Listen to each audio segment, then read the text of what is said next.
Bonjour, c'est Bidib de ma petite médiathèque. On se retrouve pour un nouveau vlog. Nous sommes le mardi 22 mars 2022. C'est le matin et je commence qu'aujourd'hui ce vlog parce que hier j'ai pas mal lu mais j'étais fatiguée, j'avais pas envie de filmer. Voilà, hier j'ai continué ma lecture de L'île sous la mer d'Isabelle Allende. J'en suis à la page de 200 et quelques, non même pas, 182. Et plus j'avance dans la lecture, plus je me dis que je me suis trompée sur les intentions. Je cherchais le personnage principal et je me demandais quand est-ce que l'histoire démarre. Et là, je constate que l'histoire, en fait, démarre toujours pas. Donc je pense que plus qu'une aventure, plus qu'une aventure, ça va être un portrait d'une époque. Parce que là, en 180 pages, il y a déjà une bonne dizaine d'années qui se sont écoulées. Et il se passe plein de choses, mais on ne peut pas dire qu'il y ait de l'action, des rebondissements. C'est vraiment un portrait de personnages, comment ils évoluent dans leur vie, quelle position ils occupent dans la société, etc. Donc voilà, je pense ça va pas démarrer à un moment, quoi. Ça va continuer comme ça, et on va suivre plusieurs décennies sur l'île de Saint-Domingue, et j'imagine qu'on va du coup suivre l'évolution de la société de Saint-Domingue. Je pense que ça va être plutôt ça. Donc je sais pas encore, mais bon, c'est intéressant. Mais c'est vrai que moi j'aime bien les romans où il se passe des choses, où il y a de l'action, ou des rebondissements, etc. Donc je trouve ça très intéressant. L'écriture d'Isabelle Allende, j'aime beaucoup. C'est très fluide, ça se lit tout seul. Mais bon, voilà, ça manque un petit peu de punch pour moi. Et hier, du coup, j'ai commencé une nouvelle lecture, Moxie, dont je vous avais parlé dans mon vlog il y a 2 semaines. Je l'ai reçu il y a 2 semaines. Et il était tout à fait approprié pour le Mars au féminin, puisque c'est écrit par une femme, que l'héroïne est une jeune fille et que ça va parler de féminisme, etc. Donc je l'ai commencé hier dans le train de retour. J'ai lu 3 chapitres, donc je vois pas. Donc oui, à peine 40 pages. Pour l'instant, ça se met vraiment en place et c'est pareil, ça manque un petit peu de... J'espérais un truc un petit peu plus punchy sur le début, donc bon, j'ai lu que 40 pages, donc ça se met en place assez lentement. On place le décor, mais disons que le décor est vraiment assez banal, comme toutes les séries américaines qui se passent dans un lycée. L'héroïne est une jeune fille quelconque, dans une ville quelconque, de la campagne quelconque des États-Unis. Donc voilà, c'est pas... Bon, elle commence à avoir un peu un éveil féministe en disant que les réactions des joueurs de football, toujours les joueurs de football dans un lycée américain, voilà.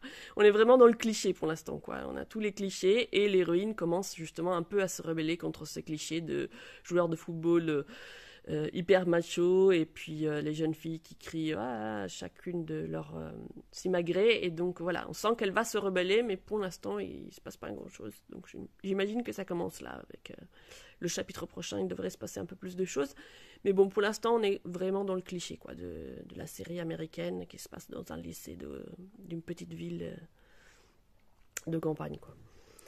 Et j'ai bien avancé en revanche dimanche soir et un petit peu hier soir aussi sur le château ambulant que je lis en anglais. Donc là j'en suis à la page 56 et j'aime beaucoup le ton assez... on retrouve le ton, c'est un de mes films de Miyazaki préférés. En fait, j'adore Sophie quand elle est vieille, et on retrouve vraiment le film... donne vraiment l'ambiance du roman, en fait. On retrouve cet humour un petit peu, cette nonchalance aussi de la façon dont elle prend les choses. Donc pour l'instant, elle arrive là où j'en suis, elle arrive juste au château. Elle vient juste de rencontrer le château et de rentrer dedans.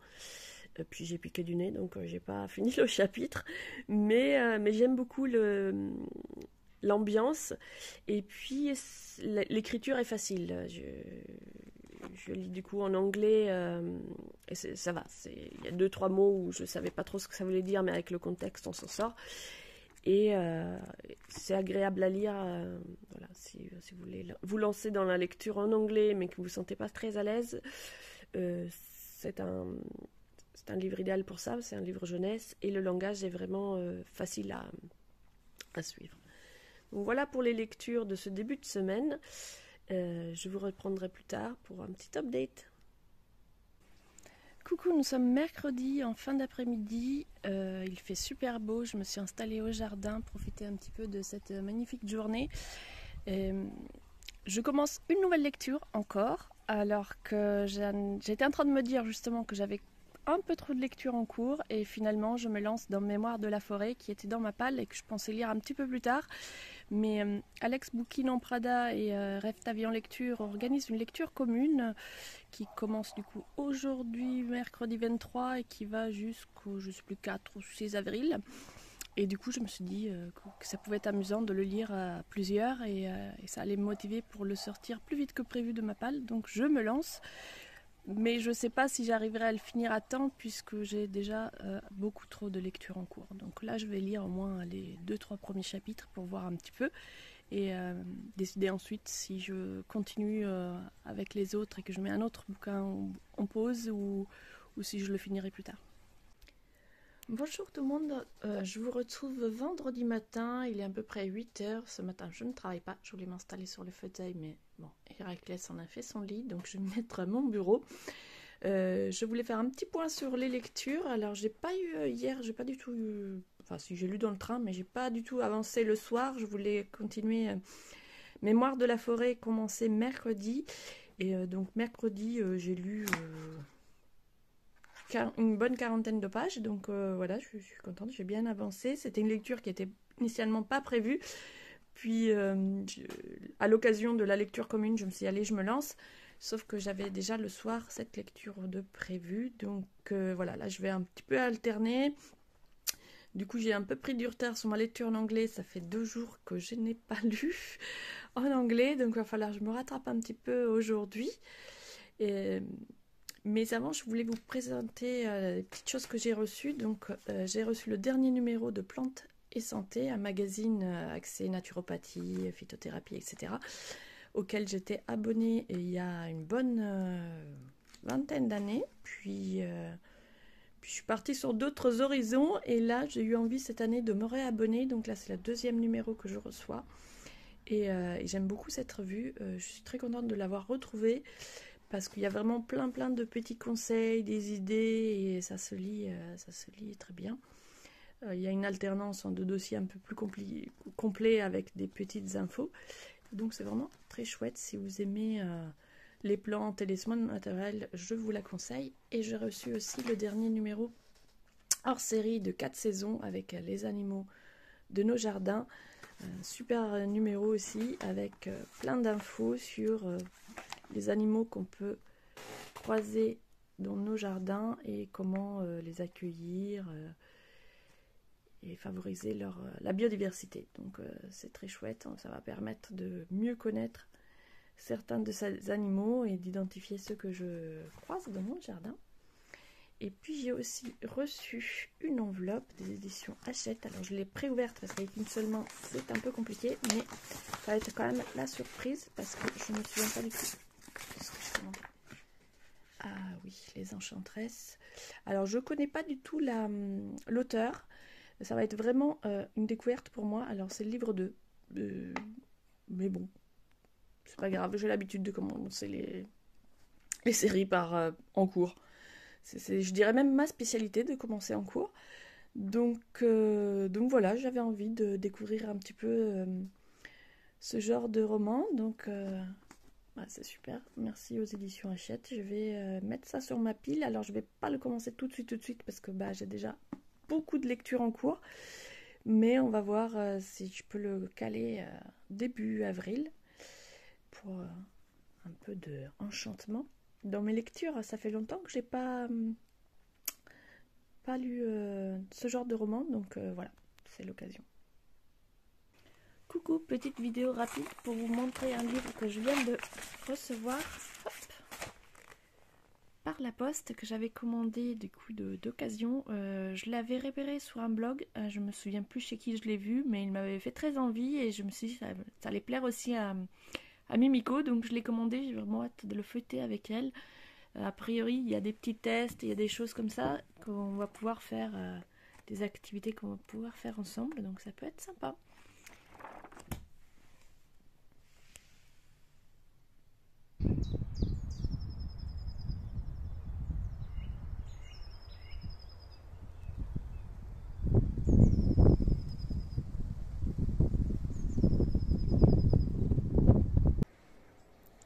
Coucou, je vous retrouve, on est samedi après-midi, il fait un temps magnifique, je me suis posée au jardin et j'ai amené avec moi les mémoires de la forêt. J'avais calculé, il fallait que je lise pour être dans les temps 20 pages par jour, alors là j'en suis bien loin parce que vendredi je n'ai pas lu, jeudi je n'ai pas lu, donc voilà, je vais essayer de bien avancer. Ici il fait un temps magnifique, donc j'en profite, je me mets dehors au soleil. Alors là il y a un bruit d'hélicoptère, mais sinon on entend les oiseaux, la fontaine, c'est très agréable. Ça y est, j'ai réussi à rattraper mon retard, donc je suis à la page 112, donc j'avance bien. Alors c'est très sympa pour l'instant, j'aime beaucoup l'ambiance, beaucoup de gourmandise, de douceur. Donc on a le libraire, le renard qui accompagne son vieil ami, la taupe qui a perdu la mémoire sur les traces de Maud, qui est l'ancienne compagne de la taupe, mais dont il ne se souvient que très peu et il ne sait pas ce qu'elle est devenue. Et donc ils partent, grâce à des photos qu'il a sur lui, ils partent à la recherche de ces lieux et ils se disent que la personne qui a acheté le livre avec les mémoires de la taupe doit faire le même itinéraire. Donc ils essayent à la fois de retrouver les souvenirs et de retrouver cette personne qui a les mémoires. Et chemin faisant, ils rencontrent des personnes qui connaissaient Maud et Ferdinand. Oui, je crois que c'est Ferdinand la taupe. Et donc voilà, on en apprend plus sur cette Maud. Et c'est très mignon, c'est très mignon. Il y a des très très jolies illustrations. C'est une ambiance très douce. Donc on avance dans l'aventure, mais voilà, il se passe pas beaucoup de choses. C'est vraiment, ils marchent, ils rencontrent des gens, ils prennent des pauses gourmandes, ils vont voir un concert. C'est très paisible. Coucou, nous sommes dimanche matin, tout le monde dort encore dans la maison et j'ai sorti mes livres d'herboristerie parce que j'avais envie de faire quelques recherches sur des plantes et c'est amusant parce que ça fait plusieurs dimanches de suite, c'est pas du tout voulu, mais où je me retrouve le dimanche matin à faire des recherches sur les plantes, les huiles essentielles, etc. Donc c'est rigolo, on dirait c'est une nouvelle routine qui s'installe. Le dimanche matin, on étudie les plantes et on prend des notes. Donc voilà, là je vais me lancer un petit peu, je voudrais savoir plus sur l'achille et millefeuille et la sauge et je vais noter dans mon petit carnet. Alors, j'ai lu également Louisiana, la couleur du sang, que j'ai emprunté à la bibliothèque. J'avais découvert cette bande dessinée grâce à la chronique de Nathalie sur Délivrer des livres. Et ça m'avait attiré par le contexte historique, donc je l'ai emprunté à la bibliothèque. J'ai lu les 2 premiers tomes hier, c'est une trilogie. Le dernier tome, je crois qu'il n'est pas encore sorti. En tout cas, à la bibliothèque, il y en avait que 2. Et donc, on va suivre, c'est une saga familiale, on va suivre une famille de planteurs sur plusieurs générations.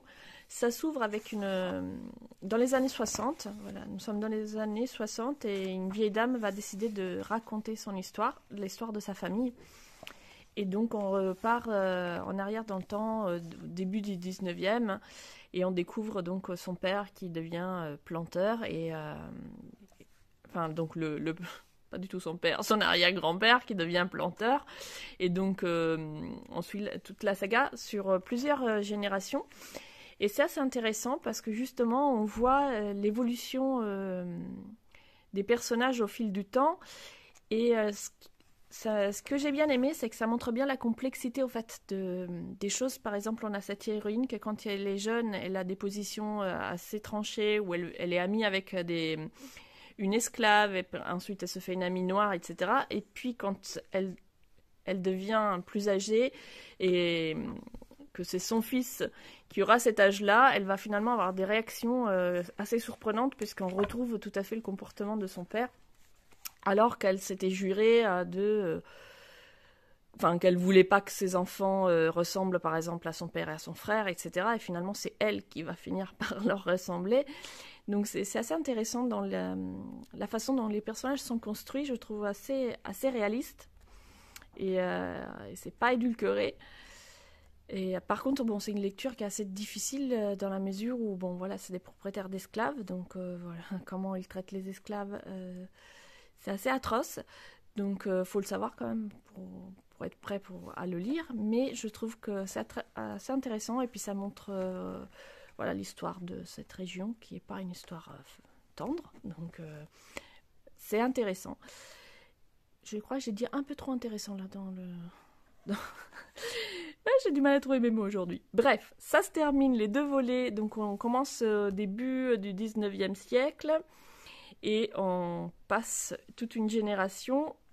Et ça se termine avec donc la naissance de la vieille dame que l'on rencontre au début du tome. Donc là, cette vieille dame dans les années 60, elle naît dans ce tome 2. Et c'est la guerre de sécession qui commence, et donc la famille quitte la plantation pour éviter la guerre. Et donc ça se termine là-dessus. Donc je pense que le 3e et dernier volet va raconter la guerre de sécession et comment ça se passe pour cette famille de planteurs. Donc j'ai hâte de découvrir la fin de l'histoire, parce que j'ai trouvé que c'était plutôt bien tourné, les personnages sont intéressants, je dirais pas attachants, parce que la façon dont ils évoluent, on s'y attache pas. Mais voilà, c'est une saga familiale que j'ai aimé lire et que je poursuivrai avec plaisir.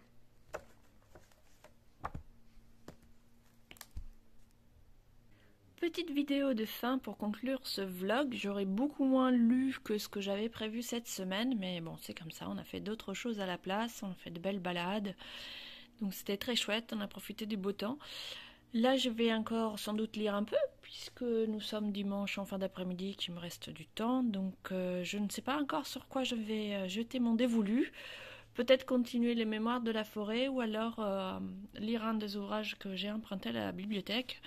Il me reste une bande dessinée et 2 mangas à lire, que j'aimerais ramener mercredi prochain à la bibliothèque. Donc, ça serait bien que je les lise rapidement. J'espère que ce petit vlog vous a plu, n'hésitez pas à mettre un petit pouce, à vous abonner, etc. etc. Vous connaissez l'histoire, et on se retrouve sur le blog Ma Petite Médiathèque avec le billet de lundi et puis d'autres nouvelles aventures livresques.